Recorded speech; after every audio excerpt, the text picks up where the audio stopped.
It's an honour sir. मी जेल प्रशासनाच्या वतीने तुमचं स्वागत करतो. आज गव्हर्नर साहेब इथे येण्याचं प्रयोजन. विनायक सावरकर. गव्हर्नर साहेबांनी निश्चय करावं. कैद्याची धोकादायक पार्श्वभूमीची आम्हाला कल्पना आहे.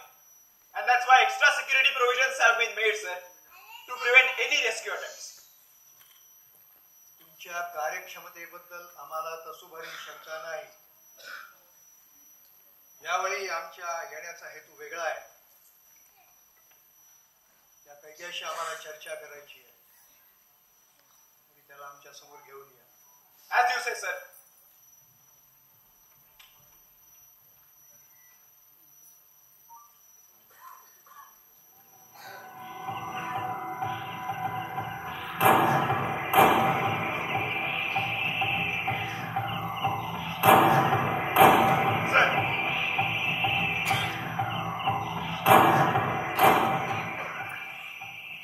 विनायक सावरकर, आज आम्ही इथे आलो आहोत ते 4 वर्षापूर्वी म्हणजे 1920 साली आपण हिंदुस्थान सरकारला जो प्रस्ताव दिला होता त्याबद्दल बोलायला. धन्यवाद महोदय. त्या पत्राच्या आशयासंबंधी चर्चा पूर्वी अंदमानात देखील झालेल्या आहे. हिंदुस्थान सरकारचे गृहमंत्री देखील येऊन गेले. पण माझ्या सुटकेच्या प्रश्नावर काही समाधानकारक तोडगा निघालेला नाही. मिस्टर सावरकर, त्याचं कारण असं आहे की तुम्ही आणि तुमचे सहकारी यांनी जो मार्ग अवलंबला, ज्यास तुमचे इंडियन लोक क्रांतिकारक कृत्य असं म्हणतात, त्याबद्दल आजपर्यंत चकार शब्दांनी आपण पश्चाताप व्यक्त केलेला नाही. त्यावेळी सरकारला हवी असणारी गोपनीय माहिती देण्यासही आपण नकारच दिला. क्षमा असावी महोदय, पण आजच्या आपल्या भेटीचा हेतू आमच्याकडून त्या प्रकारची माहिती काढून घेणं असेल तर त्याला आजही माझा ठाम नकारच. अंदमानात राजबंदीवानांना वर्षानुवर्ष जी अमानुष मागणूक दिली जात होती त्याकडे हिंदुस्थान सरकारचं लक्ष वेधून घेण्याकरता आम्हालाही पत्र लिहायला लागले. मिस्टर सावरकर, तुम्हाला या अगोदर सोडलं न जाण्याची असंख्य कारण आहेत हे अंतस्थरित्या तुम्ही देखील सांगा. महायुद्धाच्या अगोदर तुमचे सहकारी युरोपमध्ये जर्मनी बरोबर संधान लावलं. ऐन महायुद्धाच्या काळात त्यांनी शस्त्रास्त्रे जमवून साम्राज्य विरोधात युद्ध पुकारलं होतं. इस्रायलवर बॉम्ब फेकेपर्यंत त्यांची मदत गेली होती. महोदय, मी म्हणालो त्याप्रमाणे भूतकाळाच्या घटना एकदा मोहरबंद झाल्या म्हणजे झालं. आता त्या पुढे काही बोलता आलं तरच या चर्चेसार्थ आहे, नाही का? मिस्टर सावरकर, जर तुम्हाला कारागृहातून हलवून स्थानबद्धतेत ठेवण्यात आलं तर त्याबद्दल तुमची भूमिका काय असेल? ते आम्ही ज्या परिस्थितीत सुटू त्या परिस्थितीवर अवलंबून असेल. जर विनाट सुटलो तर राजकारणात पुरेपूर भाग घेऊ. सध्या राजकीय स्तरावर दिल्या जात असलेल्या सुधारणा आमच्याही कानावर आल्या. त्यामार्फत प्रगती शक्य असेल तर आम्ही देखील आमच्या क्रांतिकारक मार्गाऐवजी विधायक मार्गाने जाण्यास सिद्ध. आणि या तुमच्या वचनावर कितपत विश्वास ठेवता येईल याबद्दल सरकार आताही संशयी असेल तर मी काही काळ चालू राजकारणात भाग घेणार नाही. इथे या कोठडीतूनही मला राजकारणात भाग कुठे घेता येतो. परंतु बाहेर पडल्यास शैक्षणिक, सामाजिक, धार्मिक अशा विविध क्षेत्रांमधून मला देशसेवा करता येईल. महोदय, नुकत्याच झालेल्या महायुद्धानंतर तुमच्या इंग्लंडने आणि जर्मनीने परस्परांच्या जीवावर उठलेले युद्ध कैदी सुद्धा आम्ही पुन्हा शस्त्र धरणार नाही या अभिवचनावर सोडले आहेतच, नाही का? मिस्टर सावरकर, 14 वर्षे तुरुंगात काढल्यानंतर तुम्ही दाखवलेल्या निर्धाराची दाद दिली पाहिजे. तुमचे युक्तिवाद वाखाणण्याजोगे निसंशय इंग्लंडमधील सर्वोत्तम संस्थेमध्ये तुम्ही घेतलेल्या ब्रिटिश वकिली शिक्षणाचा असतो परिपाक असणार ज्ञान आणि शक्ती योग्य मार्गाने गेले असते तर वरच्या पगाराची कुठलीही सरकारी नोकरी तुम्हाला मिळू शकली असती. परंतु तुम्ही या दुर्दशेत पडणे पसंत केले. महोदय, आपल्या सहानुभूतीविषयी मी आभारी आहे. परंतु यापुढे ही दुर्दशा टाळणं देखील तुमच्याच हातात आहे. विधायक प्रगती करण्यास जर माझ्या देशात संधी देण्यात आली तर मीच काय, यापूर्वी क्रांतिकार्यात असलेले माझे सहकारी सुद्धा विधायक मार्गाचा अवलंब करतील. मिस्टर सावरकर, तुमची सुटका व्हावी याकरता बॉम्बे प्रोव्हिन्शियल काउन्सिलकडे 75,000 सह्यांचा अर्ज आलेला. आजवर कोणत्याच राजबंदीबाणाबाबत एवढ्या मोठ्या संख्येने अर्ज आलेला. त्याचसोबत काकीनाडाच्या इंडियन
ज्या क्षणाला एखादा व्यक्ती स्वातंत्र्याचा विचारही करत नव्हता त्यावेळेला मेंदूला खाद्य असणाऱ्या या पुस्तकांना जे कीटक फस्त करतायत त्या जागेला भोजनगृहच म्हणावं लागेल नाही का? नाही, पण असं सगळं रिपोर्ट मध्ये नाही ना लिहिता येणार. आता काय करायचंय ते तुम्हीच सांगा. बापरे, म्हणजे मी सुधारणा सांगणार आणि इथले अधिकारी ऐकणार? त्याचं काय आहे? नुकतेच पंजाबवरून नवे सुप्रिटेंडंट साहेब बदली होऊन आले आणि कैद्यांचे नेते म्हणून सावरकरांच्या काय मागण्या आहेत याचा त्यांनी रिपोर्ट मागवला. असं आहे तर म्हणजे नक्कीच हे अधिकारी पूर्वी अंदमानात नेमलेले असणार. हो, पण तुम्ही कसं ओळखलं? अहो, तिथे अविरत लढा दिला तेव्हा कुठे आम्हा राजबंदीवादांना मिळणारे किमान हक्क आम्ही मिळवू शकलो. आमच्या संघशक्तीची कल्पना असल्याशिवाय कुठलाच अधिकारी आल्या आल्या असा रिपोर्ट मागवून घेणार नाही. वा, मानलं तुम्हाला बॅरिस्टर बाबू. नाही म्हणजे इतके वर्ष कारावासात काढूनही बुद्धी तल्लक आहे तुमची. अहो, कसला बॅरिस्टर? ती बॅरिस्टरची सनद तर कधीच जप्त झाली. हा, पण मी वकिली मात्र जोरदार केली माझ्या बंदिवान देशबांधवांची. म्हणूनच तर इथे कोठडीत असूनही मी निर्धास्त आहे. तुमचे पहारेकरी मात्र घाबरून. चला, तुमची परवानगी असेल तर मी काही वेळ इथेच बसतो. काही पुस्तकांची यादी करायला घेतो. ठीक आहे, पण फक्त 10 मिनिट.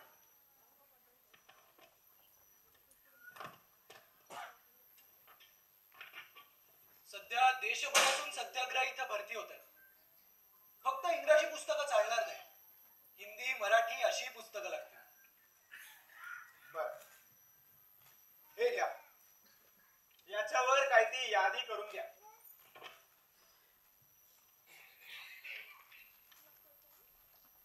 शुभ्र कोरा कागद.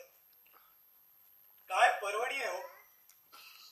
आता तुम्ही म्हणाल की अरे तात्या, 2 पायलीचा कागद तर आहे, त्यात इतकं हरखून जाण्यासारखं काय? पण कागदाच्या याच एकेका कपट्या करता हातपाय रक्ताळून जाईपर्यंत संप केले. आता 14 वर्षांनी का होईना, पण इथून हा पण बडे बाबू काही राहत आहे का? बडे बाबू जिंदाबाद. बडे बाबू जिंदाबाद. आवाज बिल्कुल बंद. इन्हें अंदर लेके जाओ. निकलो. बडे बाबू हम आएंगे. बडे बाबू. बडे बाबू जिंदाबाद. सावरकर, तुमची इट्स अन ऑनर सर. मी जेल प्रशासनाच्या वतीने तुमचं स्वागत करतो. आज गव्हर्नर साहेब इथे येण्याचं प्रयोजन? विनायक सावरकर. गव्हर्नर साहेबांनी निश्चय करावं. कैद्याची धोकादायक पार्श्वभूमीची आम्हाला कल्पना आहे. And that's why extra security provisions have been made, sir, to prevent any rescue attempts. तुमच्या कार्यक्षमतेबद्दल आम्हाला तसूभरी शंका नाही. यावेळी आमच्या येण्याचा हेतू वेगळा आहे. त्या कैद्याशी आम्हाला चर्चा करायची आहे. तुम्ही त्याला आमच्या समोर घेऊन या. As you say, sir.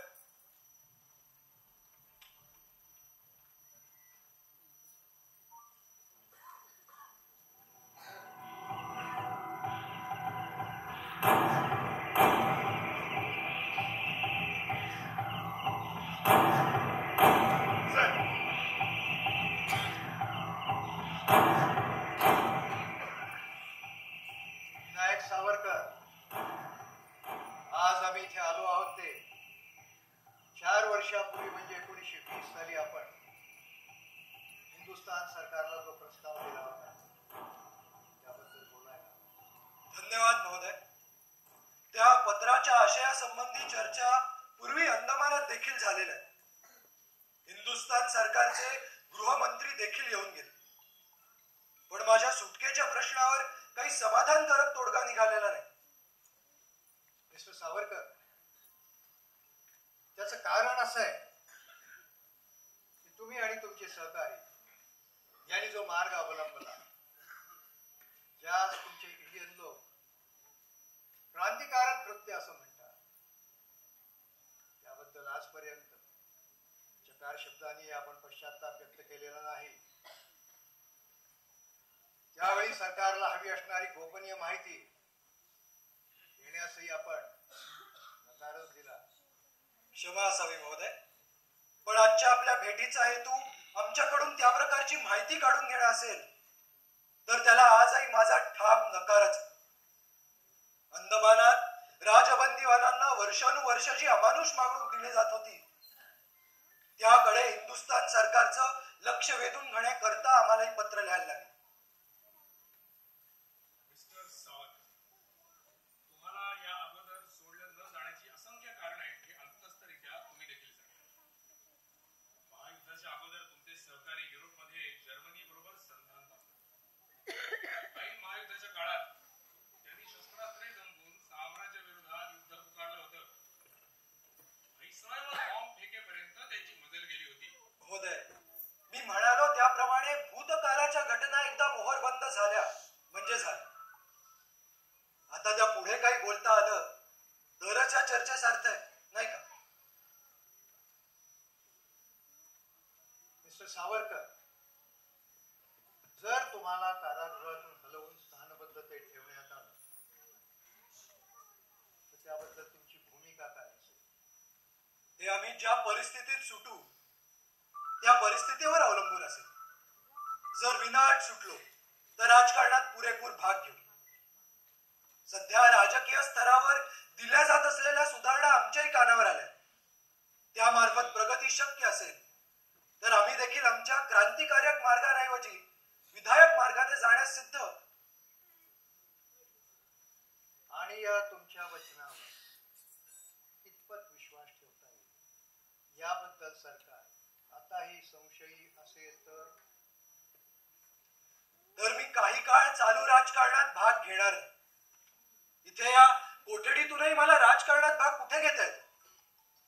परंतु बाहेर पडल्यास शैक्षणिक, सामाजिक, धार्मिक अशा विविध क्षेत्रांमधून मला देशसेवा करता येईल. महोदय, नुकत्याच झालेल्या महायुद्धानंतर तुमच्या इंग्लंडने आणि जर्मनीने परस्परांच्या जीवावर उठलेले युद्ध कैदी सुद्धा आम्ही पुन्हा शस्त्र धरणार नाही या अभिवचनावर सोडले आहेतच, नाही का? मिस्टर सावरकर, 14 वर्षे तुरुंगात काढल्यानंतर तुम्ही दाखवलेल्या निर्धाराची दाद दिली पाहिजे. तुमचे युक्तिवाद वाखाणण्याजोगे आहे. निसंशय इंग्लंडमधील सर्वोत्तम संस्थेमध्ये तुम्ही घेतलेल्या ब्रिटिश वकिली शिक्षणाचा असतो परिपाक असणार. तुमचं ज्ञान आणि शक्ती योग्य मार्गाने गेले असते तर वरच्या पगारातली कुठलीही सरकारी नोकरी तुम्हाला मिळू शकली असती. परंतु तुम्ही या दुर्दशेत पडणे पसंत केले. महोदय, आपल्या सहानुभूतीविषयी मी आभारी, परंतु यापुढे ही दुर्दशा टाळणं देखील तुमच्याच हातात आहे. विधायक प्रगती करण्यास जर माझ्या देशात संधी देण्यात आली तर मीच काय, यापूर्वी क्रांतिकार्यात असलेले माझे सहकारी सुद्धा विधायक मार्गाचा अवलंब करते. मिस्टर सावरकर, तुमची सुटका व्हावी याकरता बॉम्बे प्रोव्हिन्शियल काउन्सिलकडे 75,000 सह्यांचा अर्ज आलेला. आजवर कोणत्याच राजबंदीवानाबाबत एवढ्या मोठ्या संख्येने अर्ज आलेला. त्याचसोबत काकीनाडाच्या इंडियन नॅशनल काँग्रेसच्या अधिवेशनात तोच जयघोष आज तुमच्या माझ्या ओठांवर आहे. काही वर्ष राजकारणात भाग घ्यायचा नसला म्हणून काय बिघडलं? आज आपला देश जातीपातींमध्ये विखुरला गेला. अंधश्रद्धा, अस्पृश्यता, अज्ञानाने घरादारात ठाण मांडले.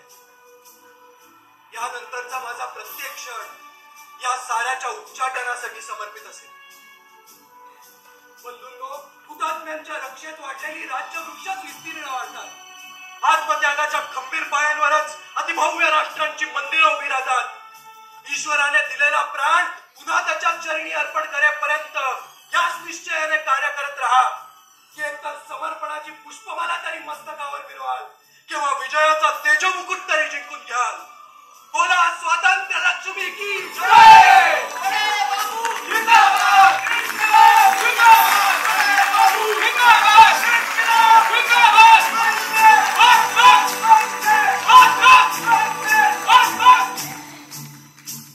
विनंती, आपण मंचावरती निमंत्रित आहात. असिलता सावरकर राजेजी, सावरकरांच्या नाथ असिलता सावरकर राजेजी, आपणाला विनंती, आपण मंचावरती निमंत्रित आहात. त्यासोबतीनेच मंजिरी मराठीजी आणि रणजित सावरकर सरांना मी विनंती करेन, आपण सर्व मान्यवर या मंचावरती निमंत्रित आहात.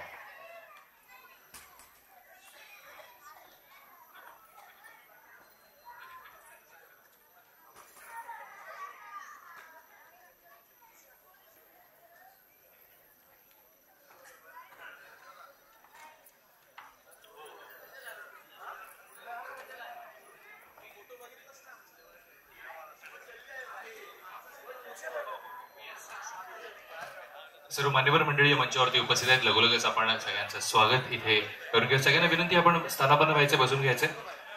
मी सर्वप्रथम विनंती करेन रणजित सावरकर सरांनी की आपण सन्माननीय मराठी भाषा मंत्री, शालेय शिक्षण मंत्री तसेच मुंबईचे पालकमंत्री सन्माननीय श्री दीपक केसरकर सरांचं इथे स्वागत करायचंय. मी रणजित सावरकर सरांना विनंती करेन आपण सन्माननीय श्री दीपक केसरकर साहेबांचं इथे स्वागत करायचं. सर सर बैठिए. ओ सर. जोरदार टाळ्या.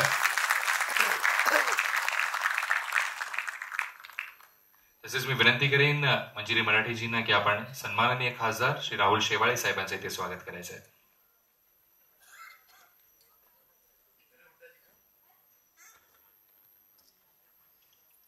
रणदीप हुडा सर आपल्यासोबत इथे उपस्थित आहेत, त्यांचे आम्ही यथोचित स्वागत करू इच्छितो. सिने अभिनेते सन्माननीय श्री रणदीप हुडाजी.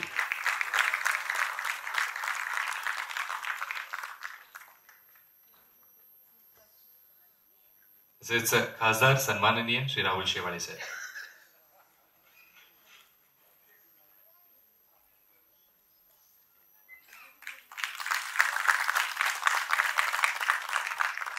तसेच सावरकरांची नात अर्थातच असिलता सावरकर राजेजी आज आपल्यासोबत उपस्थित आहेत, त्यांचं येतुचे स्वागत. मी श्री दीपक केसरकर सरांना विनंती करेन आपण त्यांचं येतुचे स्वागत करायचं.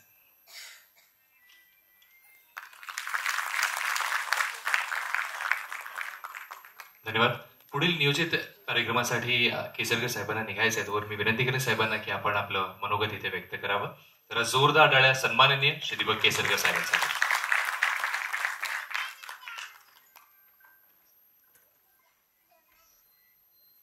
आदरणीय रणजित सावरकरजी, आदरणीय राहुलजी शेवाळे, आदरणीय रणजितजी हुडा साहेब, आदरणीय सावरकर मॅडम आणि सर्वच स्टेजवरचे आणि स्टेज समोरचे मान्यवर. खरं तर मी दौऱ्यावर होतो आणि असा कार्यक्रम जो कुणीही चुकवता का म्हणे तो आपल्याला बघता यावा म्हणून मुद्दाम या ठिकाणी आलो. मनापासून कौतुक वाटलं आपणा सर्वांचं की येरवडा जेलमधून स्वातंत्र्यवीरांची सुटका झाल्यानंतर त्याच्यापासून प्रेरणा घेऊन एक नवीन ज्योत घेऊन आपण महाराष्ट्रासमोर जात आहे. आणि ही ज्योत निश्चितपणे स्वातंत्र्यवीर सावरकरांच्या विचाराची असेल. आणि अनेक वेळेला विचार असतात ते केवळ स्वातंत्र्यापुरते मर्यादित असतात. हा जो काही समज सर्वांच्याच मनामध्ये असतो त्याच्या पलीकडे जाऊन जे विचार स्वातंत्र्यवीर सावरकरांनी सामाजिक प्रबोधनाचे त्या काळामध्ये केले, आजही आपणा सर्वांना ते मार्गदर्शक असेच आहेत. आणि त्यांनी पतित पावन मंदिराची केलेली स्थापना ही आज सुद्धा सर्व कोकणवासियांना प्रेरणा देणारी आहे.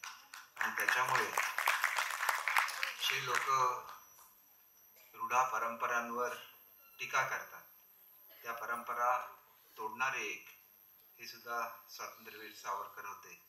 आज त्यांच्या नात आपल्यामध्ये आहेत, ही सुद्धा एक भाग्याची गोष्ट आहे.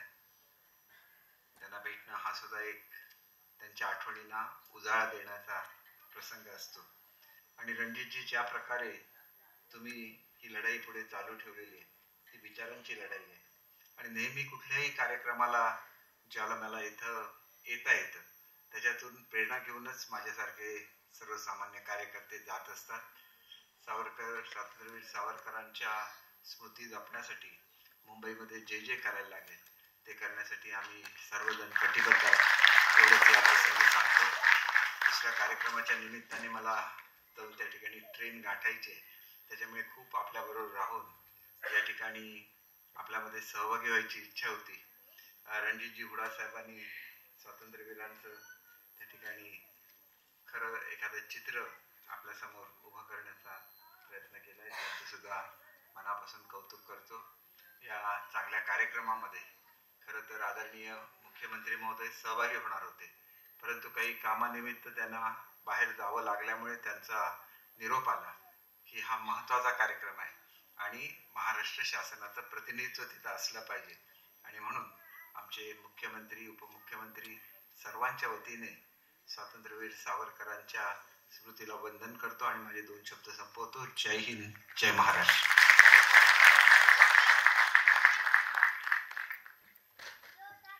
धन्यवाद साहेब, आपण वेळात वेळ काढून आज इथे उपस्थित राहिलात. आपले मनापूर्वक आभार. एकदा जरा जोरदार टाळ्या दीपक केसरकर साहेबांसाठी. यानंतर मात्र अजून काही विशेष सत्कार आपण आज इथे करणार आहोत. त्या मंडळींना मी या मंचावरती आमंत्रित करणार आहे आणि मग मी मान्यवर मंडळींच्या मनोगताच्या दिशेने बोलणार आहे.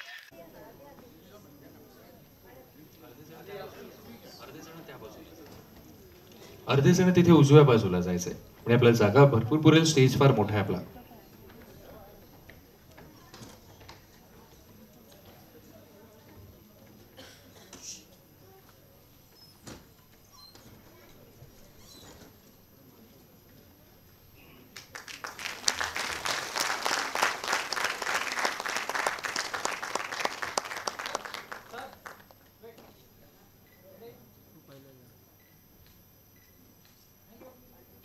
स्वातंत्र्यवीर सावरकरांचा भारत माता की.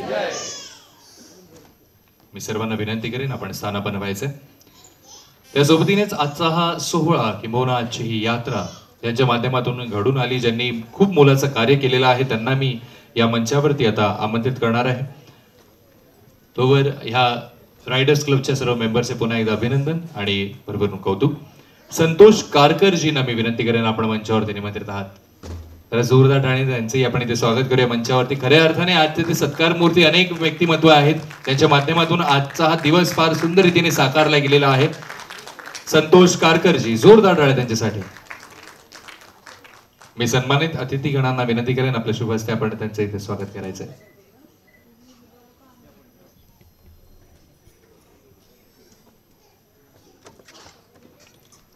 संतोष कारकरजी.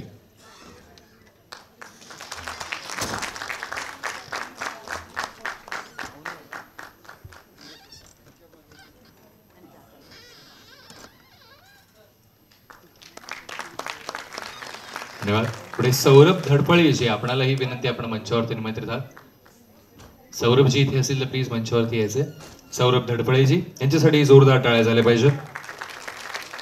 अर्थात पुण्यात आपण सकाळी जी यात्रा प्रारंभ केली त्यामध्ये मुलाचा सहभाग आज सौरभजींचा नक्कीच होता आणि त्यांचे कौतुक करणे हे आमचं परम कर्तव्य आम्ही मानतो. सौरभ धडपळेजी.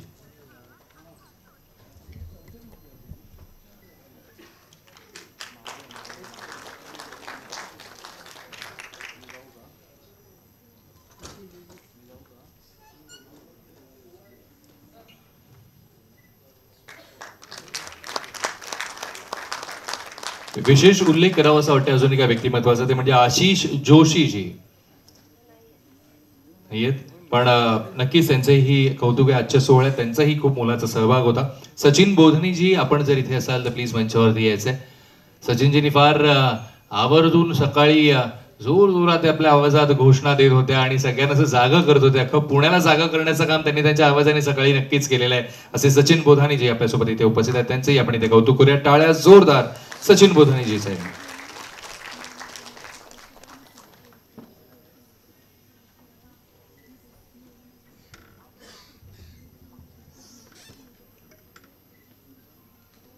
अभिनंदन.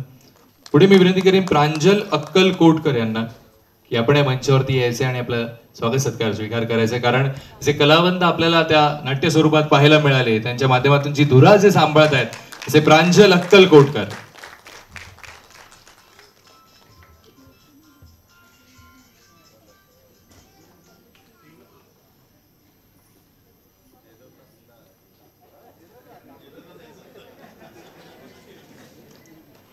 एका ज्वेलरने आज सकाळी सावरकरांची ती स्मृती आमच्या हाती दिली आणि आज एका ज्वेलरचा सन्मान इथे आपण करत आहोत.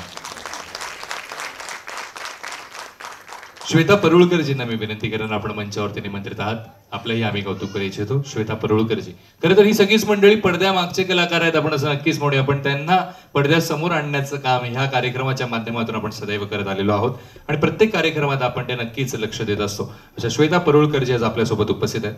खरं तर गेले 2-3 दिवस त्यांची तब्येत थोडीशी बरी नाहीये, पण तरीही ते या कार्यात जुंपले होते असं म्हणायला हरकत नाही. कारण कार्य करणारे वेगळी मंडळी आणि कार्यात जुंपणारी ही वेगळी मंडळी आणि त्यातले एक व्यक्तिमत्व श्वेता परुळकरजी. जरा जोरदार टाळ्या श्वेताजींसाठी. पुढे मी या मंचावरती निमंत्रित करणार आहे शैलेंद्र चिखलकरजी. आम्ही आपलंही मनपूर्वक स्वागत आणि कौतुक करू इच्छितो. मी मगाशी म्हटलं ना, हे व्यक्तिमत्व सगळ्यांची नावं देत होते, पण त्यांचं नाव मात्र त्यांनी स्वतः दिलं नव्हतं. तर आम्ही इथे आवर्जून ते नाव नमूद करत आहोत. जरा जोरदार टाळ्या शैलेंद्र चिखलकरजींसाठी.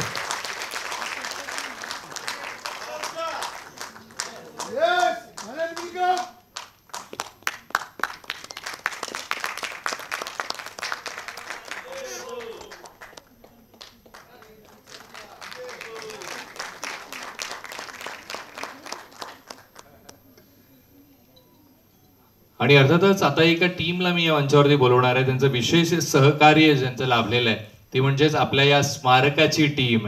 त्यांना विसरून चालणार नाही, कारण गेले अनेक दिवस पुण्यात असेल मुंबईत असेल जे मेहनत घेत आहेत. तर या स्मारकाची जे टीम मेंबर्स आहेत त्यांना प्लीज मी रिक्वेस्ट करेन मंचावरती यायचंय. आम्ही आपलं कौतुक नक्की करू इच्छितो. अर्थात ते शब्दसुमनांनी होतंय खरं, पण जोरदार टाळ्या संपूर्ण टीमसाठी झाल्या पाहिजेत, कारण बॅकएंडला खूप मेहनत घेतली आहे सगळ्यांनी. म्हणूनच आम्ही आज हा सोहळा साकारत आहोत. या संपूर्ण टीमचं आपण कौतुक करूया. जरा जोरदार टाळ्या. स्वातंत्र्यवीर सावरकर राष्ट्रीय स्मारकची संपूर्ण टीम, यांच्यामुळे हे सुंदरचं कार्य घडून आलेलं आहे.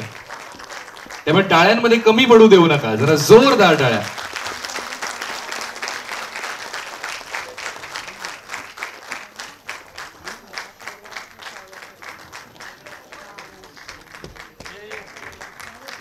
मला विनोद काटकर आणि निखिल कोचरेकर यांचा विशेष उल्लेख करायचा आहे. काल रात्री म्हणजे पहाट म्हणायला पाहिजे 4 वाजेपर्यंत ते रथ सजवण्याचं काम करत होते. परवा आम्ही तिथे गेलो आणि पूर्ण दिवस त्यांचं काम चालू आहे. ही मुलं आमच्याबरोबर होती, पण इथे स्मारकामध्ये धनंजय शिंदे, आदिती असे अनेक जण, सगळ्यांची नावं मी घेत नाही, पण प्रत्येक जण इथे व्यग्र होता कामामध्ये, कारण प्रत्येक जण फक्त आम्ही त्यांना आदेश देत होतो आणि ती सगळी मुलं काम करत होती. स्मारकामध्ये जे जे कार्यक्रम होतात ते या मुलांच्या सहकार्याशिवाय शक्य नसतं, म्हणून त्यांचंही कौतुक. काम करत असतात आणि त्यांच्या माध्यमातूनच असा एखादा सोहळा साकारला जातो. त्यामुळे त्यांचं इथे कौतुक करणे परम कर्तव्य हे आमचं आहे. धन्यवाद. पुढे अशा काही गोष्टी आता तुमच्या समोर घडणार आहेत. मुद्द्याचं काही बोलायचं आहे. आजचा जो दिनविशेष आहे तो मला अतिशय स्पष्ट करून सांगायचा आहे. सावरकर जेव्हा अंदमानात होते त्याच्यानंतर त्यांनी बराच विचारविनिमय केला, विचारविमर्श केला. 1921 साली रत्नागिरीत आले तेव्हा असहकार आंदोलन सुरू होतं. काँग्रेसचे असंख्य बंदिवान त्या आंदोलनात तिकडे येत होते, त्यात काही मुसलमानही होते. सावरकरांनी त्यांना विचारलं की आप गांधी के साथ कैसे हो. त्यांनी सांगितलं हम गांधी के साथ नहीं, गांधी हमारे साथ है. ती जी विचार भूमिका सावरकरांच्या मनात निर्माण व्हायला लागली. त्याच्यानंतर सावरकरांनी त्यातून कैद्यांमधला जातीभेद अंदमानमध्येच बघितला होता. अंदमानमध्ये सावरकरांनी सरमिसळ भोजन व्यवस्था सुरू केली होती, पण भारतात ती जाती व्यवस्था इतकी दारुण होती आणि त्याच्यानंतर सावरकरांना विचार करता करता लक्षात आलं की डिवाइड अँड रूल ही ब्रिटिशांची पॉलिसी नाही आहे, ही पॉलिसी आपल्यावर आक्रमण करणाऱ्या प्रत्येक आक्रमकांची आहे. म्हणूनच अल्लाउद्दीन खिलजी केवळ 5000ची सेना घेऊन येतो आणि देवगिरीचं साम्राज्य बुडवतो. आपल्या तलवारीला गंध चढला नव्हता तेव्हा, पण आपल्या तलवारी या एकमेकांच्या विरुद्धच उठल्या होता आणि आपल्या तलवारी जेव्हा एकमेकांच्या विरुद्ध उठतात तेव्हा शत्रुतेचा फायदा घेतो. हे सावरकरांनी ओळखलं आणि हिंदुत्व काय याची त्यांनी नव्याने व्याख्या केली. जो कुठला धर्मपंथ या भारतात जन्मलेला आहे, मग तो शीख असो, वैदिक असो, बुद्ध असो, जैन असो, आदिवासी असो, कोणी असो, तो हिंदू आणि त्याच्यात कुठलाही भेदभाव नको. आपण 80% असलो तरी आपण कधीच बहुसंख्य नाही. याचं कारण आहे की आपण जातीपातीत विभागल्या गेल्यामुळे त्या जाती पण प्रांतात विभागल्या गेल्या आहेत. अख्खी जात तुम्हाला भारतात एक कुठे दिसणार नाही. ब्राह्मणांमध्येच 50 जाती असतील आणि किती मोजा 4000 जाती आहेत भारतात. आता 120 कोटी डिवाइड बाय 4000 करा, तुम्ही 2% पण कुठे उरत नाही कुठली जात.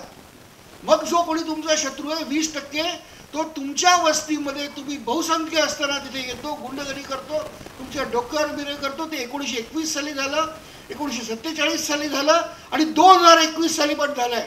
सीएच्या विरुद्ध ज्या दंगली झाल्या त्या आपल्या हिंदू समाजावर कलंक आहेत. लाखाचे मोर्चे निघाले. कोणाकरता? इथल्या मुसलमानांना काही प्रॉब्लेम होता का? अजिबात नव्हता. पाकिस्तानातल्या मुसलमानांना इथली नागरिकत्व द्या, बांगलादेशमधल्या नागरिकत्व द्या, यासाठी त्या दंगली होत्या. आणि आपण बहुसंख्य असलेल्या शहरांमध्ये आपल्या मालमत्ता जाळण्यात गेलेल्या याचं कारण हे आहे की सावरकरांनी 1924 साली एकसंध जाती हिंदू जाती निर्माण करावी ह्यासाठी जात्युच्छेदन जे आंदोलन सुरू केलं, जातीभेद निर्मूलन आंदोलन सुरू केलं, ह्याच्याकडे आपण लक्ष दिलं नाही. अस्पृश्यता निर्मूलन हा अतिशय सोपा विषय आहे. म्हणजे कोणाला स्पर्श करू नका. गांधींनी अतिशय सोपं सोल्युशन काढलं. त्यांना हरिजन म्हणा, नाव बदललं, गट वेगळाच ठेवला. सावरकर जवळनं असं चालणार नाही. तुम्ही नाव बदलून चालणार नाही. तर ते एकसंध जाती झाली पाहिजे. म्हणून सगळे समाज सारखे आहेत. म्हणून त्यांनी रोटीबंदी, बेटीबंदी, रोटीबंदी म्हणजे एकत्र जेवायचे नाही, बेटीबंदी आंतरजातीय विवाह करायचे नाहीत, व्यवसाय बंदी म्हणजे त्या जातीने त्या जातीचेच व्यवसाय करायचे. अशा असंख्य बंद्या त्यांनी मोडून काढल्या. आणि आज त्या मोडल्या गेलेल्या असल्या तरी जातीभेद आमच्या मनातनं गेलेला नाही. आज जातीभेद पूर्वी होता त्याच्यापेक्षा अतिशय अनेक पटींनी उफाळून आलेला आहे. आणि जर 100 वर्षापूर्वी सावरकरांचा समाजाने ऐकलं नाही म्हणून 1947 फाळणी झाली. आज आपल्याला पुन्हा एक संधी आहे. ही जी यात्रा आहे सावरकरांच्या सन्मानाची यात्रा नाही आहे. सावरकरांना सन्मानाची आवश्यकता नाही आहे. ही आमच्या अस्तित्वाची लढाई आहे. सावरकरांचं नाव घेऊन, त्यांचे विचार घेऊन आम्ही आमच्या पुढच्या पिढ्यांचं भवितव्य सुरक्षित करण्याची ही यात्रा आहे. सावरकरांच्या सन्मानाची असेल तर माफ करा, सावरकरांना सन्मानाची आवश्यकता नाही आहे. आपण सावरकरांना सन्मान देऊन आपल्यावरच उपकार करतोय, आपल्या देशाचं भवितव्य सुज्वल करतोय. त्याच्यामुळे 100 वर्षापूर्वी जी आपण चूक केली ती आता आपण टाळली नाही. तर 1947 जी फाळणी झाली त्याची पुनरावृत्ती 2047ला होईल. आणि 1947ला किमान ते जे पाकिस्तान बांगलादेशमधल्या लोकांना इथे हिंदुस्थान तरी शिल्लक होता. 2047 साली असं काही झालं तर तुम्हाला जगात जायला कुठे जागा उरणार नाही. हा निर्धार करा.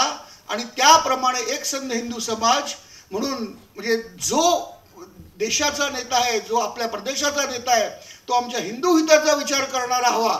एवढीच भावना बाळाशिवायला आरक्षण वगैरे काही होत राहील हो, त्याच्याकरता आम्ही एकमेकांची डोकी फोडायची गरज नाहीये. त्यामुळे सावरकरांचा एकसंध हिंदू समाज निर्माण झाला तर तुम्ही 80% जेव्हा असाल तेव्हा तुम्ही 80%च असाल. 20% तुमच्या डोक्यावर उभं राहायची हिंमत पण करणार नाहीत. जय हिंद, वंदे मातरम.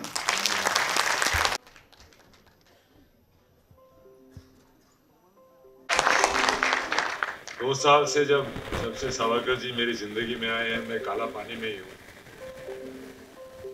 आज उनको निकले 100 साल हो गए. मैं आशा करता हूँ कि आप तक मेरा ये काम पहुँचे और पूरे देश को, दुनिया को उनकी असली कहानी, सावरकर जी की असली कहानी पता चले. उनके बारे में ना जाने क्या क्या लोग कहते हैं. मैं तो अब तो सुन के हंस पड़ता हूँ. और उनकी गलती नहीं है. जब ये पिक्चर मैंने करनी शुरू नहीं की थी तो मुझे भी उनके बारे में ज़्यादा नॉलेज नहीं थी. और ये इसलिए है क्योंकि ज़्यादातर अगर आप हिस्ट्री की किताबें पढ़ो तो किसी भी किताब में सशस्त्र क्रांति या उस सोच वाले लोगों को सिर्फ 2 पैराग्राफ में मेंशन करके बाकी सभी पूरी आज़ादी की लड़ाई 2-3 और लोगों ने ही लड़ी थी और किसी ने कुछ नहीं किया. अचंभित था, मैं भी अचंभित था. मैं कहा ऐसा क्या इतना किया इन्होंने. और एक अभी बैठे बैठे मुझे ध्यान आ रहा था कि मेरा थिएटर का करियर भी इसी ऑडिटोरियम से शुरू हुआ था बॉम्बे में. और तब मुझे नहीं पता था मुझे, और ये मेरी गलती है या मेरे को सिखाने वालों की गलती है. उनके बारे में मैं क्या बोलूं, सबने सब कुछ बोल ही दिया है काफी अच्छे तरीके से और मराठी में. पर मैंने तो जो उनके बारे में पढ़ा है कि हिंदुस्तान की जो जोड़ने की एक आइडियोलॉजी थी वो किसी और के पास नहीं थी. जो हिंदुत्व की आइडियोलॉजी जो उन्होंने लिखी थी काला पानी के बाद, जब खिलाफत मूवमेंट हो चुकी थी, मोपला का वायलेंस हो चुका था, उसके बाद जो उन्होंने लिखा था तो उन्होंने यही लिखा था कि हिंदुत्व एक भूगोलिक, राजनीतिक, सांस्कृतिक इतिहास है। ये किसी धर्म का नहीं है। जो हिंद को अपना माने वो हिंदू है। मुझे याद है, मैं काफी साल पहले ऑस्ट्रेलिया में पढ़ता था और बाहर जाता था किसी देश में, तो सब कॉन्टिनेंट के सब लोगों को हम लोग को हिंदू बोलते थे। हे हिंदू, चाहे किसी भी धर्म या जाति के हो। तो उनका मैसेज यही था, उनका मैसेज जो हमारे को एक करने का था, जातिवाद से, हर चीज से ऊपर उठ के एक दूसरे को एक ह्यूमन की तरह जो रिकॉग्नाइज करने का था, वो मैसेज आज हमें सबसे ज्यादा जरूरी है। और मैं चाहता हूं कि ये मैसेज ज्यादा से ज्यादा लोगों तक पहुंचे, और आप लोग की सपोर्ट रही तो जरूर पहुंचेगा। वंदे मातरम।